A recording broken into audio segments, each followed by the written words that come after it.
Study IQ IAS, अब तैयारी हुई अफोर्डेबल।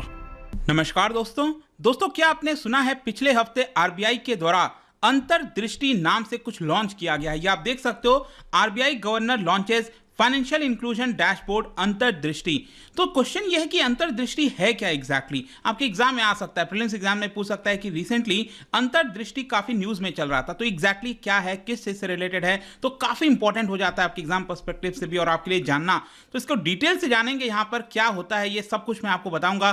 चलिए आगे बढ़ते हैं, लेकिन उससे पहले ध्यान रखिएगा, आप में से जितने भी लोग यूपीएससी 2024 की प्रिपरेशन कर रहे हैं, स्टडी IQ ने एक बड़ा इनिशिएटिव लिया है। 19 जून से 3 बैच एक साथ लॉन्च हो रहे हैं। क्यों? क्योंकि आप में से बहुत से लोगों की डिमांड थी कि आपको किसी को प्योर इंग्लिश में बैच चाहिए, प्योर हिंदी में बैच चाहिए, या फिर किसी को इंग्लिश में बैच चाहिए। जो भी आप लेना चाहते हो, कोई भी बैच आप सेलेक्ट कर सकते हैं। सिंपली हमारे वेबसाइट ऐप पर जाना है या फिर कमेंट सेक्शन में इसका लिंक दिया हुआ है, वहां पर जाकर यूज करिए कोड अंकित लाइव, ताकि आपको मैक्सिमम डिस्काउंट मिल सके। इसके अंदर मैं बता दूं, सभी क्लासेस लाइव होंगे, एक पर्सनल मेंटर आपको अलॉट किया जाएगा, ताकि कोई भी डाउट हो कभी भी आप क्लियर कर सकते हो।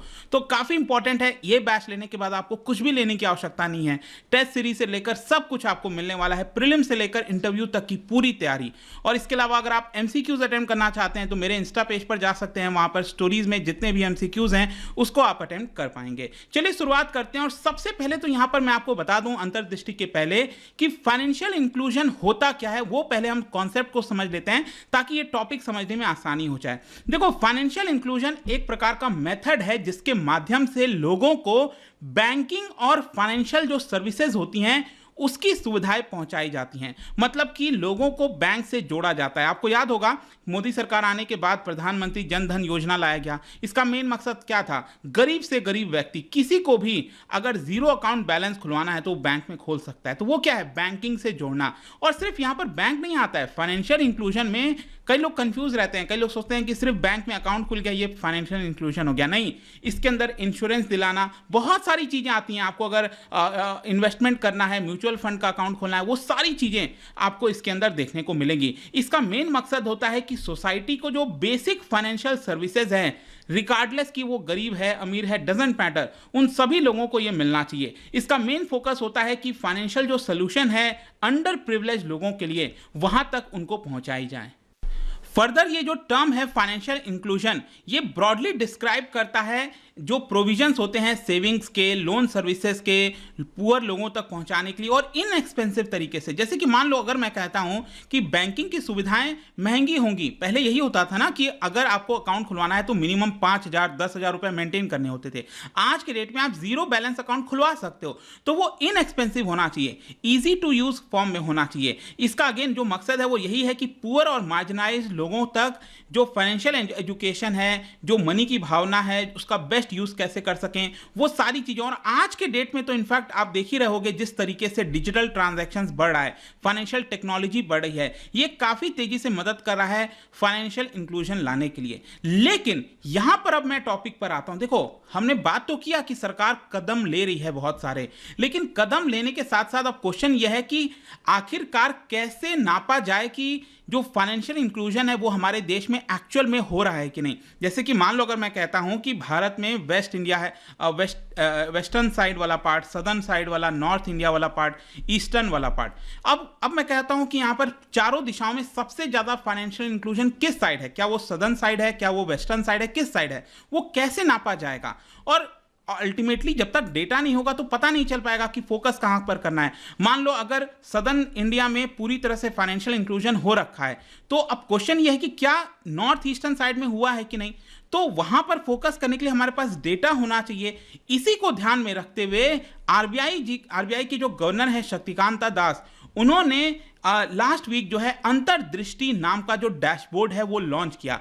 अब जैसा कि इसका नाम से आप देख पा रहे होंगे, डैशबोर्ड, डैशबोर्ड का मतलब क्या होता है? एक ऐसा बोर्ड जहां पर आपको किसी चीज के बारे में इंफॉर्मेशन मिले।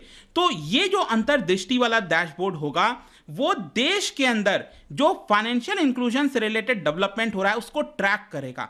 कौन से डिस्ट्रिक्ट के अंदर, कौन से शहर में, कौन से गांव में कितना फाइनेंशियल इंक्लूजन हुआ है, वो इस डैशबोर्ड के माध्यम से पता लगाया जा सकता है। ये आप देख सकते हो, आरबीआई का पूरा नोटिफिकेशन है, गवर्नर ने लॉन्च किया अंतर्दृष्टि फाइनेंशियल इंक्लूजन डैशबोर्ड। और सबसे खास बात मैं आपको बता दूं, इसके अंदर यह है कि लोकल लेवल तक पता लगाया जा सकता है। मतलब मैंने आपको बोला ना, देश के अंदर अलग अलग राज्य हैं, अलग अलग यूनियन टेरिटरी हैं। अब एक राज्य के अंदर एक डिस्ट्रिक्ट, एक पर्टिकुलर डिस्ट्रिक्ट में, उसके अंदर एक पर्टिकुलर ब्लॉक के अंदर वहां पर कोई छोटा सा विलेज होगा, वहां तक इसके माध्यम से पता लगाया जा सकेगा कि वहां पर फाइनेंशियल इंक्लूजन हुआ है कि नहीं, क्या लोगों के पास बैंकिंग सर्विसेज पहुंची हैं कि नहीं। तो अगर इतने माइन्यूट लेवल पर पता लगाया जाएगा, इसका मतलब क्या है कि अगर वहां पर फाइनेंशियल इंक्लूजन नहीं हुआ है तो आरबीआई उसको लेकर एक्शन ले सकती है, ताकि वहां के लोगों को भी बैंकिंग के साथ जोड़ा जाए। लेकिन मैं आपको बता दूं, ये पब्लिक के लिए नहीं है, ये अभी के लिए इंटरनल यूज के लिए लॉन्च किया गया। मतलब ये जो डैशबोर्ड है वो आरबीआई के जो ऑफिशियल्स हैं,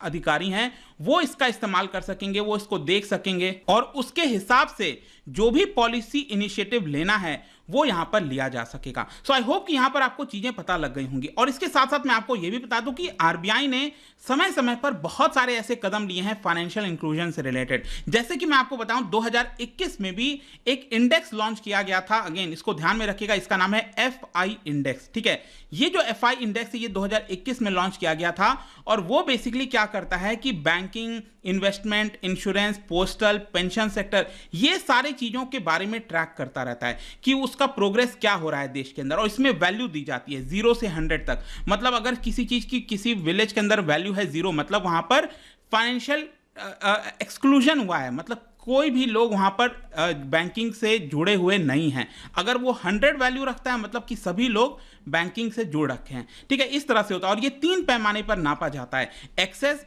यूजेज और क्वालिटी कैसी है। 35%, 45% और 20% वेटेज है और उसके हिसाब से जो पूरा मैपिंग है वो किया जाता है। ठीक है, तो यहां तक आई होप कि आपको समझ में आ गया होगा। क्वेश्चन ये है कि आज के डेट में क्या स्थिति है फाइनेंशियल इंक्लूजन की।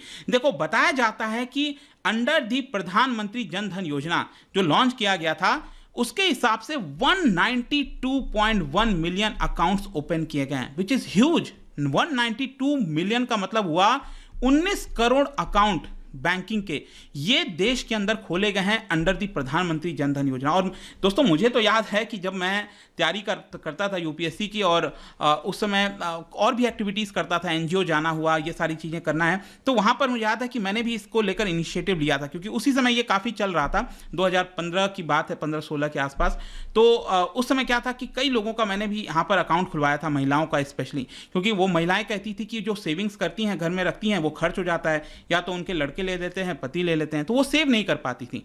तो उनका अकाउंट खुलवाकर एक मतलब बड़ा अच्छा लगा था, वो सारी चीज़ें हमने करने की कोशिश की थी। तो ये आप देख सकते हो 19 करोड़ अकाउंट इसके तहत खोले गए थे। एंड दी जीरो बैलेंस जो अकाउंट थे उसके अंदर 165 मिलियन डेबिट कार्ड जो हैं वो भी डिस्ट्रीब्यूट किया गया था, मतलब 16 करोड़ डेबिट कार्ड। और इसके अलावा 30,000 रुपए का हर एक व्यक्ति को लाइफ इंश्योरेंस दिया गया था, 1 लाख रुपए तक का एक्सीडेंटल इंश्योरेंस दिया गया था। ये सारी चीजें यहां पर गरीबों को मिली थी। और सिर्फ प्रधानमंत्री जन धन योजना नहीं, यहां पर और भी आप इनिशिएटिव देख सकते हो जो सरकार ने लिया था, जैसे कि जीवन सुरक्षा बंधन योजना, प्रधानमंत्री वय वंदना योजना, इस तरह की बहुत सारी चीजें आपको देखने को मिलेंगी। ये सारी चीजें अल्टीमेटली क्या करती हैं, फाइनेंशियल इंक्लूजन लाने की कोशिश करती हैं देश के अंदर। अब क्वेश्चन यह है कि इंपॉर्टेंट क्यों है, हम क्यों इसके बारे में इतना ज्यादा फोकस कर रहे हैं। देखो, फाइनेंशियल इंक्लूजन मजबूती देता है इकोनॉमिक रिसोर्स को जो अवेलेबल है देश के अंदर। जैसे कि मान लो अगर हम कहते हैं कोई गरीब व्यक्ति है, उसके पास मान लो 10,000 रुपए सेव है। अगर आप इंडिविजुअली देखोगे तो 10,000 रुपए का ऐसा कोई बहुत वैल्यू नहीं है, लेकिन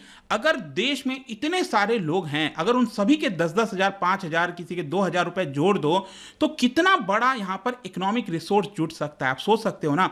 वही चीज हुआ है कि फाइनेंशियल इंक्लूजन होने से देश के अंदर जो इकोनॉमिक रिसोर्सेज हैं, जो सेविंग्स की कॉन्सेप्ट है गरीब लोगों में, वो यहां पर होने लगती है और अल्टीमेटली इकोनॉमी को एक बड़ा पुश मिलता है। फाइनेंशियल इंक्लूजन एक मेजर स्टेप्स है टुवर्ड्स इंक्लूसिव ग्रोथ। हम बार बार बात करते हैं कि गरीब और गरीब हो रहा है, अमीर और अमीर हो रहा है, लेकिन ये जो एक कदम होता है ना फाइनेंशियल इंक्लूजन का, ये कहीं ना कहीं इंक्लूसिव ग्रोथ की तरफ इशारा करता है। अंडर प्रिविलेज जो पॉपुलेशन है उनके अंदर एक इकोनॉमिक डेवलपमेंट लाने की कोशिश करता है।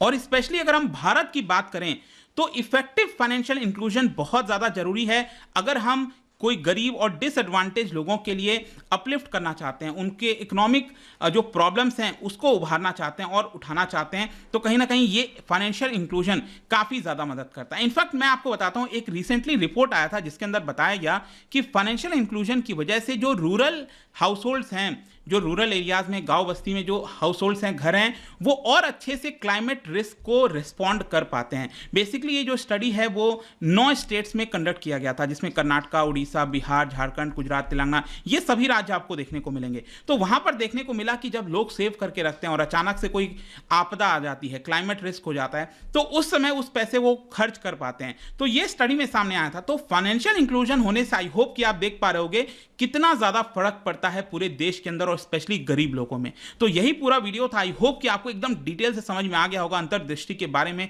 क्यों इंपॉर्टेंट है, किस लिए है, ये आपके मेंस पर्सपेक्टिव से भी बहुत इंपॉर्टेंट है। और जाने से पहले एक इंटरेस्टिंग क्वेश्चन क्या बता सकते हो, which of the following organisations provides buffer stock financing facility, इनमें से कौन प्रोवाइड करता है? और इसका राइट आंसर आप सबको पता है, मेरे इंस्टाग्राम पर तो मिलेगा ही, वहां पर अगर आप नहीं हो कोई बात नहीं, टेलीग्राम से ले सकते हैं इसका सही उत्तर। मैं कई सारे जो एमसीक्यूज हैं वो यहाँ पर स्टोरीज में डालता रहता हूं। बाकी अगर आपको पीडीएफ चाहिए तो टेलीग्राम पर आइए, अलग अलग सोशल मीडिया पर आप जुड़ पाओगे। और जैसा मैंने बताया था, यूपीएससी की अगर आप तैयारी कर रहे हो, just use the code Ankit live to get maximum discount. कोई भी आपको बैच लेना हो, एंड आई होप की वीडियो आपको पसंद आया होगा। मिलता हूं आपसे नेक्स्ट टाइम।